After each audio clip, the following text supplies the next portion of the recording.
เพิ่นตีไว้รถเบาลีเอารถใหญ่มาเบาลีจังสิใส่เอามา15ก้อนมันบ่ยากดอกเบาลีก็ว่าสิแล้วพี่น้องเนาะเอาไปเบิ่งน้ำกันพี่น้องเนาะก่อนอื่นกับเบาลีต้องขอขอบคุณขอบคุณเอื้อยจุลี่กับแม่กงวลีเด้อจังใดก็ได้ให้เอื้อยกับแม่อยู่ดีมีแห้งความเจ็บจะได้ความไข่จะมีเด้อเอาไปพี่น้องเด้แต่ละคนเนาะไม่ได้เพิ่นว่าดินได้ดินผู้อื่นพี่น้องเนาะนี่ละตัวมันแพงแน่ก่อน10,000ตัวนี้แหละมันบ่อยากแข็งต้องตากไว้ก้อนนี่ตัวนี้นะ60พี่น้อง60ก้อนแต่ว่าได้45เนี่ยมันเหลืออยู่15ก้อนเบาลิยังบ่ได้เอามาแล้วเบาลิว่าสิเอารถใหญ่มาใส่เอาบัดมื้อหน้าเพิ่นตีแล้วยามใดจังมันแข็งก่อนเอายามใดก็ได้แล้วตัวนี้นะก้อนละ5,000ตัวนี้นี่แข็งไปแล้ว340เนาะลุงเฮืองน่าจะนับน้ำเพิ่นอยู่เพราะว่านี่เบาลิกับเมื่อก่อนว่าเพิ่นเอามายามแรงๆหั่นน่ะเบาลิก็บ่ได้อยู่พี่น้องเนาะดินตอนนี้จะเป็นดินน้องสายลุงพี่น้องเบาลิเคยพาผู้หลักผู้ใหญ่เพิ่นมาซื้อให้น้องสายลุงดินตอนนี้10 คูณ 20แล้วก็ต่อกันกับดินชาวเทืองนี้ก็เลยไว้อยู่ดินเพิ่นเลยพี่น้องเนาะปลูกไว้ยังดอกพี่น้องเนาะ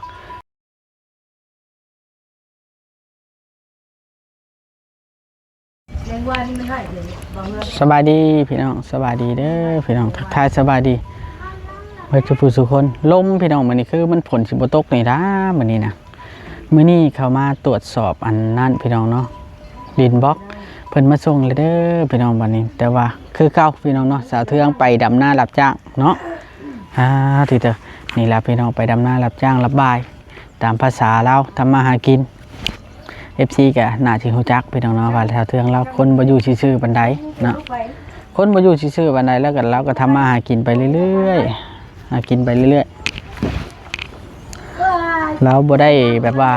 เป็นคนขี้คร้านนะเบาลีก็เลยแบบว่าเฮาบ่ดันมีเวียกเฮาก็บ่ได้บอกให้เราอยู่พี่น้องเนาะจักใจเราอยู่หยังแหละเราบ่ได้มีเวียกนะไปโทรแชทมาเนาะพี่น้องมึงว่าว่าแม่เฮามีเรื่องก่อนเล่าก่อนไม่เยื่องไหมไม่เยื่องไหมมันบอกว่าได้มึงไม่ทำบ้านลูกมึงผิวอย่าอ้อนนิดละค่ะมีตกเลยใครก็มันมันฟาดหัวมันนิดนิดเดียวง่ายอยู่บ่มีแต่ละมือน่ะเนาะพี่น้องเนาะก็คือเรายังบ่ได้มีเวียกคือว่าเฮาก็ให้เราน่ะไปเฮ็ดเวียกเหตุการณ์ละโลดนะตัวใดที่เพราะง่ายซะในขณะนี้เฮากำลังสร้างเครื่องสร้างของมาเพิ่มเติมตลอดเนาะนี่กับมื้อนี้ก็ดินบล็อกก็เข้ามาแล้วพี่น้องเนาะยังขาดอีก15ก้อนเพิ่นตีบ่ทันบล็อกเป็นลายนะพี่น้องก็เลยแบบว่าเพิ่นตีบ่ทันเนาะก็เลยให้เพิ่นเอามาส่งโลดว่าให้เพิ่นตีไว้รถเบาลีเอารถใหญ่มาเบาลีจังสิใส่เอามา15ก้อนมันบ่ยากดอกเบาลีก็ว่าสิแล้วพี่น้องเนาะเอาไปเบิ่งน้ำกันพี่น้องเนาะก่อนอื่นกับเบาลีต้องขอขอบคุณขอบคุณเอื้อยจุลี่กับแม่กงวลีเด้อจังใดก็ได้ให้เอื้อยกับแม่อยู่ดีมีแห้งความเจ็บจะได้ความไข่จะมีเด้อเอาไปพี่น้องเด้แต่ละคนเนาะไม่ได้เพิ่นว่าดินได้ดินผู้อื่นพี่น้องเนาะนี่ละตัวมันแพงแน่ก่อน10,000ตัวนี้แหละมันบ่อยากแข็งต้องตากไว้ก้อนนี่ตัวนี้นะ60พี่น้อง60ก้อนแต่ว่าได้45เนี่ยมันเหลืออยู่15ก้อนเบาลิยังบ่ได้เอามาแล้วเบาลิว่าสิเอารถใหญ่มาใส่เอาบัดมื้อหน้าเพิ่นตีแล้วยามใดจังมันแข็งก่อนเอายามใดก็ได้แล้วตัวนี้นะก้อนละ5,000ตัวนี้นี่แข็งไปแล้ว340เนาะลุงเฮืองน่าจะนับน้ำเพิ่นอยู่เพราะว่านี่เบาลิกับเมื่อก่อนว่าเพิ่นเอามายามแรงๆหั่นน่ะเบาลิก็บ่ได้อยู่พี่น้องเนาะดินตอนนี้จะเป็นดินน้องสายลุงพี่น้องเบาลิเคยพาผู้หลักผู้ใหญ่เพิ่นมาซื้อให้น้องสายลุงดินตอนนี้10 คูณ 20แล้วก็ต่อกันกับดินชาวเทืองนี้ก็เลยไว้อยู่ดินเพิ่นเลยพี่น้องเนาะปลูกไว้ยังดอกพี่น้องเนาะดินเพิ่นก็ได้เพิ่นใจดีอยู่แต่ก่อนเพิ่นก็ให้จุดทานจุดหยังใช่ ตอนนี้ก็ได้มาแล้วพี่น้องเอ้ยอาจจะบ่เห็นชาวเทืองดอกพี่น้องเราบ่เป็นคนขี้คร้านเราไปรับจ้างเห็นอยู่บางมือก็ได้ได้มาแล้วดินบล็อกนี่จะเป็นจะมาเห็นห้องน้ำบ่พี่น้องเห็นห้องน้ำแหละให้ห้องน้ำติดนั่นคันบ่พอเขาก็ต้องได้สั่งเติมแล้วก็บล็อกได้แต่บล็อกกับเสาตัวนี้เสาตัวนั้นแหละยังบ่แล้วพี่น้องเอ้ยเสาต่อนะโอ้ใจรอพี่น้องเนาะโอ้ใจรอนี่เพิ่นน่าจะนับน้ำกันแล้วเนาะเป็นของวานนี่เนาะก็เป็นหยังเขาตากฝนไว้นี่แห้งแข็งได้ปูบล็อกปูหยังนี่ตัวนี้นี่จะเป็นบล็อกแบบว่าบล็อกตันแบบนี้ช่องลมเบาลิก็เลยเพิ่นถามอยู่ว่าที่เอาแบบใดเบาเลยอิลิก็เลยว่าเอากาดอกไม้เด้อเบาลิว่าเพิ่นเป็นผู้หญิงเนาะเฮือนผู้หญิงเลือกกาดอกไม้มันมีอันกันชาติเด้ช่องลมกันชาติกับกาดอกไม้ให้เลือกเอาเบาลิก็เลยเลือกเอากาดอกไม้เลือกกาดอกไม้บ่เป็นหยังดอกให้เพิ่นตีได้โดยเฉพาะต้องได้ออเดอร์ได้ตัวนี้บ่แม่นได้ว่าเฮาสิเอาซื้อเอาโลดได้ต้องได้ออเดอร์เพราะตัวนี้น่ะมัน60ก้อนตัวนี้มัน340พี่น้องพอดีเป็น400เนาะรวมหมดนะแต่ว่าตัวนี้น่ะประมาณ 5,000 นี่แหละตามบินนะ 5,000 ตัวนี้ 10,000 พี่น้องเนาะ 10,000 ตัวนี้ 5,000 ตัวนี้ 10,000 แล้วเบาดีจะไปแวะจ่ายเงินเพิ่นเนาะเห็นเครื่องเห็นของแล้วเด้ราคาแต่ก่อนตอนเบาลีเฮ็ดเฮือน1,500ตะกี้น่ะเดี๋ยวนี้ 5,000 อย่างไรดูกับลูกเรากับนั่นแหละพี่น้องกับลุงเราน่ะลุงเรามาเฝ้าพอได้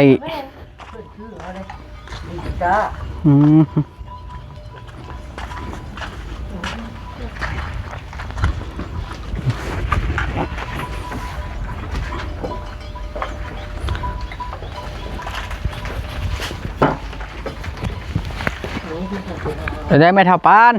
สบายดีอย่าคุดจิโร่บ่วานนี่ขน้อยอยากไปน้ำเขาแล้ว เป็นได้คืออยากไปน้ำเขาหาคุดกิโลมากินนี่แล้วยาย ขี่คุดถึงใช่ป่ะ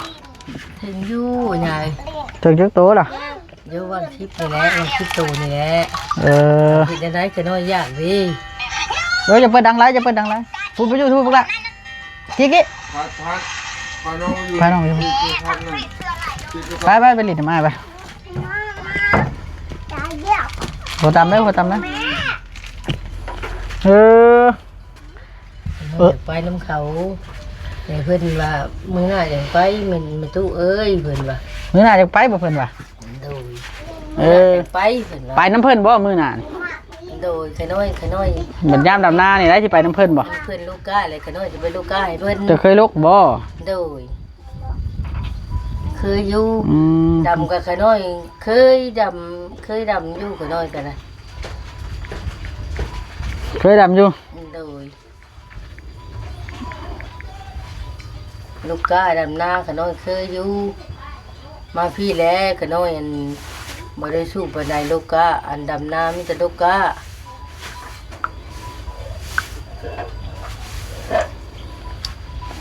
น่ะได้เนาะเจ้าเนาะอันนี้ขน้อยลูกก้าก็ได้อยู่ดำอันลูกก้าและส่วนหลายขน้อยคือลูกก้าดีแต่ว่านี่เห็นอยู่บ่เขาดินบล็อกมาส่งชาวเทืองเห็นอยู่ขน้อยก็อยู่ในเฮือนนี่แหละโอ้ดีใจน้ำลานอยู่บ่โดยอันเบาเฮือนเพิ่นก็เอาลงน้ำคือกันหวาน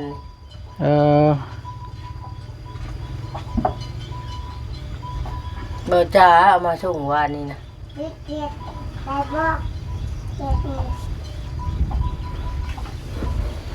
เบาจ้ามาส่ง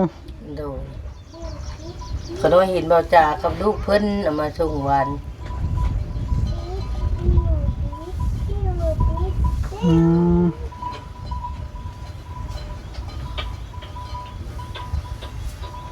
ใหญ่เติบเลยเนาะที่เราเนาะเบาเห็นน้ำน้องแต่บ่วานนี่ดูก็ได้เห็นน้ำน้องแต่แล้ววานเห็นน้ำน้องแต่กันเลยนะ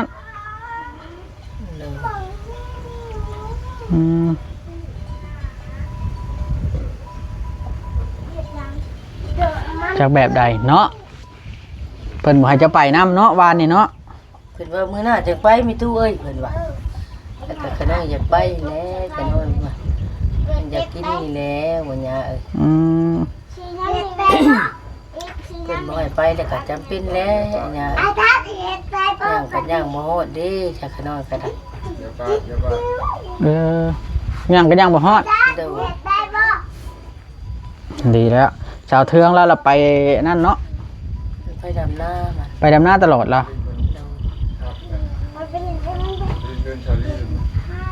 เจ้าอันบ่อยู่ซื่อๆเนาะแล้วบ่อยู่ซื่อเนาะ ไปกูมึงมัน อืมเที่ยงเราก็สิมาติมื้อนี้ บ่ได้มาแล้วว่าดูว่าไปใดขน้อยก็บ่ฮู้ โอ้ค่อย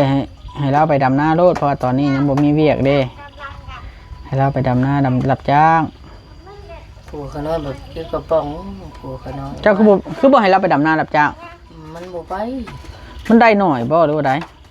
จักแล้วก็ขน้อยก็บ่ฮู้นำเพิ่นอันเพิ่นบ่ไปแล้วก็เฮ็ดจังได๋หญ้าเอ้ย หึ เพิ่นบ่ไปแล้วก็ยาขน้อยก็บ่บอกเพิ่นไปแม่เฮ้ยไปดำนาเหอะเขาบ่ไปแล้วก็ยาเพิ่นแล้ว อืมบอกเพิ่นไปอยู่ บอกว่าแล้วขน้อยก็บอกไปเลยเพิ่นบ่ไปไปแล้วก็ยาเพิ่นมื้อนี้ไปหาเงินซื้อพลอยเพิ่นว่าบ่มีพลอยกวาดเทือนแล้วเพิ่นว่า หนูมีพลอยกวาดเรือนเราไปชื่อพลอย ดูอันเพิ่นไปหาเงินซื้อพลอยเพิ่นว่า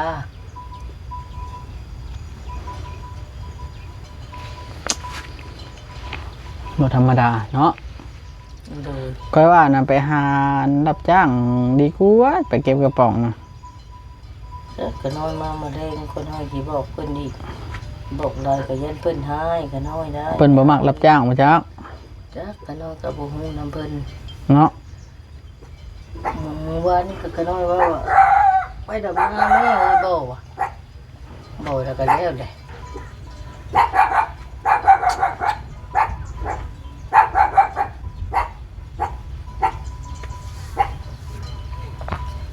ชัก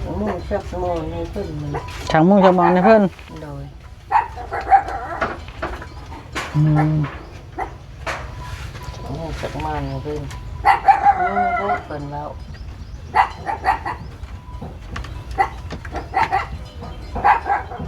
ยุงครบ โดย ไปได้คือยุงครบ อ้าวมุ้งอันนั้นเด้มุ้งอัน มุงขาดบ่ มุ้งขาดปองนึงหักเพิ่นนั่นเอาเพิ่นเอาหนังกะติวหัดเอา โอ้ยิ้มเอาแล้วจะได้ฉันเนาะมันต้องยิ้มเอา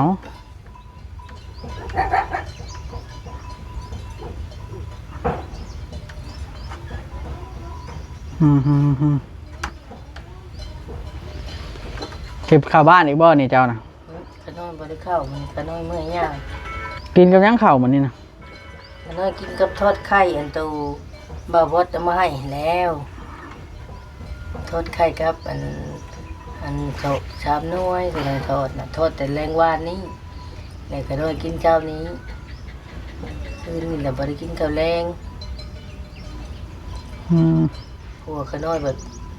เพิ่นกินกับหู ตอนกินข้าวนั้นมาได้บ่ กินได้อยู่เพิ่นแบบข้าวเย็นขน้อยก็อุ่นข้าวเย็นนั่นแหละมันก็ได้ขน้อยข้าวเย็นแล้วเพิ่นบ่กินเด้ขน้อยบ่ได้อุ่นหวานขน้อยเมื่อยง่วงน้ำแล้วขน้อยบ่ฮิตขน้อยบ่อุ่นบัดขน้อยก็อุ่นข้าวเย็นนั่นแหละมันนี่ ยั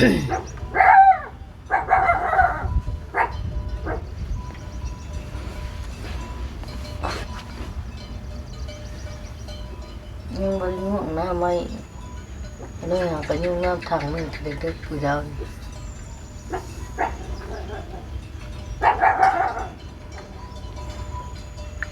อยู่ห้องน้ โดย ำห้องน้ำไปอาบบ่ โดย อืม แล้วง่วงน้ น้ำยกในไว้อาบมาแล้วหัวขน้อยมาเป็นอาบ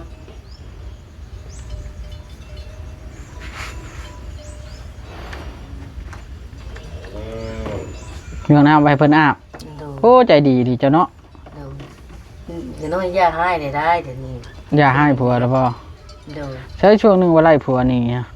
ขน้อยไม่ได้ให้มันแล่เดี๋ยวนี้ย่าเลย ช่วงหนึงคือว่าไล่ผัวหนี้ น้อยย่าเลยเดี๋ยวนี้เป็นย่าเป็นนายเป็นแหละเป็นเดี๋ยวไปเป็นก็ไปเป็นเดี๋ยวไปแล้วก็ย่าคืนนี้เป็นการดูจี้ได้หน่อยหนึ่งว่าคืนแต่ประมาณก็นี่แหละ ผัวกินตอนเช้าบ่ โดย อืม นี่ที่กับไปการกลางคืนกับพอได้อยู่กันไปไก่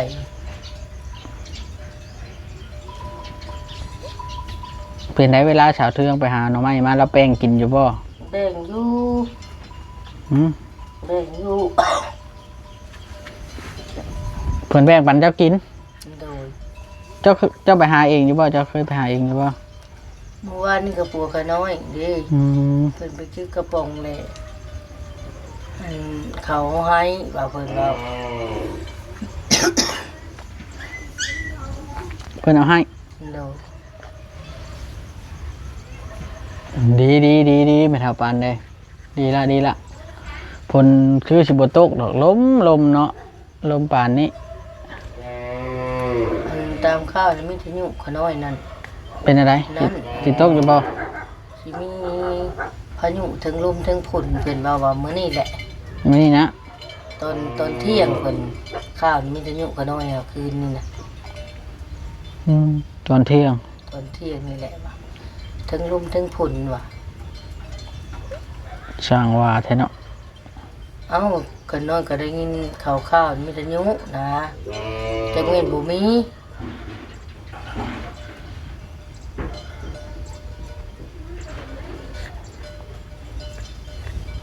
อืมดีไม่เท่าเลยทำมาหากินไปปลาแก้วเราก็อยู่นะเนาะ อยู่เอ้ย มันก็ได้ไปหานั่นเนาะได้นะ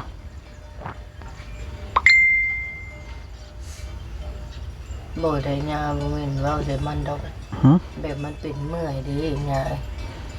มันก็เข้าเกชลาอะไรมันเลย เป็นเมื่อย มันเป็นเมื่อยอยู่ เท่าแก่แล้วเมื่อย โดย ไปหาครูบาไปบ่ เออคนเฒ่าเด้ โดย เรา6-7 ชิปเลยจักชิป6-7 ชิปแล้วบ่แล้วนะ จังแรกก็น้อยก็บ่ฮู้เพิ่น อืม ฮู้นำเพิ่นดอกอายุเพิ่นแต่อายุเจ้าของก็ยังบ่ฮู้เลย เท่าไรเจ้าน่ะฮู้อยู่ บ่ฮู้จังว่า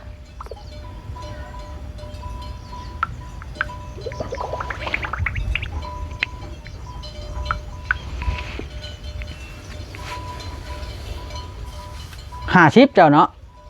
จักแรกก็น้อยบ่ฮู้ กว่าบ่ จักแรกก็น้อยบ่ฮู้นะว่า เออ นี่ก็น้อยบ่ฮู้ก็ว่าก็น้อยบ่ฮู้ เพิ่น50บ่แล้วถ้าไปว่าเจ้าได้นี่ล่ะพี่น้องเนาะไม่เท่าปันแล้วมานั่งเฮือนเทืองก็เลยถ่ายแล้วพี่น้องเนาะ อันนั้น เจ้าอยากได้หยังบาดนี่เห็นหมู่ใดนั่นนี่ นี่ ย่าอยากได้ล่ะ บ่เอาหยัง เบิร์ดได้อยากได้แหละเนาะ ก็น้อยบ่ได้หยังบัดนี้พอละ ไฟเชลาเซลก็ได้แหละเนาะ โดย ข้าวกินก็ได้เลย โดย บุจักจะเอาอย่างไรบาดนี่เจ้าก็ได้ จักขน้อยขน้อยบ่จักนี่จักได้ดอกยาบัดนี้ขน้อยบ่เพิ่นได้หยังแล้วบัด เพื่อนให้หยังก็เอาบ่ เพิ่นได้หยังก็เอาบ่ว่าบ่เอาหันเอาอยู่ แต่ว่าบ่ได้อยากได้หยัง ต้องบ่ได้ใช้หยังขน้อยบ่อันนั้นบัดนี้ยาเลย หืม ไปนอนชิวกับขน้อยได้แล้วยา พุ่งอยู่ว่ากลางคืน หุ่งอะไรหุ่งแห้งไปได้ เอ ยัง